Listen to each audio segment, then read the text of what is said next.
अस्सलाम वालेकुम रहमतुल्लाहि व बरकातहू। कल का जो मैच था दुबई में T20 world cup, Australia versus New Zealand, और ऑस्ट्रेलिया जीत चुका था। ठीक है, हमारे वहाँ मदीना मूवमेंट टीम के मेंबर भी मौजूद थे और उनके साथ बाबा क्रिकेटर भी मौजूद थे। तो उन्होंने बड़ी वीडियो जो है शेयर की, आप भी देख रहे हैं स्क्रीन में।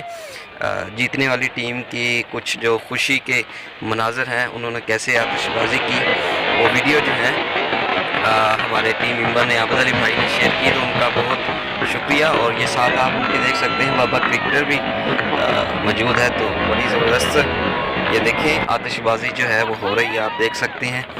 और ये स्टेडियम के अंदर की जो है आतिशबाजी की है जीतने वाली टीम ने, ऑस्ट्रेलिया ने। ठीक है, और आपको स्टेडियम के बाहर भी फिर उन्होंने आतिश फशां ये खुशी की आतिशबाजी वर्किंग जो है। ठीक है, तो आपको बाहर भी हम दिखाते हैं। और ये आबद अली भाई भी आप देख रहे हैं, हमारे टीम मेंबर हैं, मदीना मूवमेंट टीम की जानब से ही ये वीडियो जो है आपके एक थोड़ी सी बस entertainment as a entertainment share की जा रही है। ठीक है, तो ये क्या इन्होंने देखें आतिशबाजी की है, fire.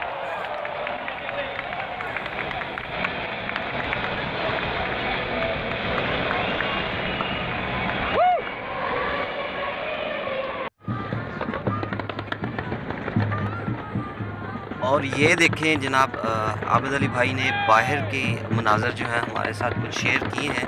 T20 world cup match जो है, ठीक है, ऑस्ट्रेलिया वर्सेस न्यूजीलैंड, ठीक है, जीतने वाली टीम के उन्होंने पहले हमने दिखाया आपको स्टेडियम के अंदर का माहौल, कुछ जो उन्होंने जश्न मनाया, ये स्टेडियम के बाहर का माहौल जो है। ठीक है, आबद अली भाई ने वीडियो जो है हमारे साथ शेयर की। देखें आप कितना खूबसूरत सा कलर्स, कैसे जो है इन्होंने ये जश्न मनाया है। तो आप इसको वीडियो को देखें, इंजॉय करें। अगर आपको अच्छी लगी है ये वीडियो तो इसको आगे शेयर करें।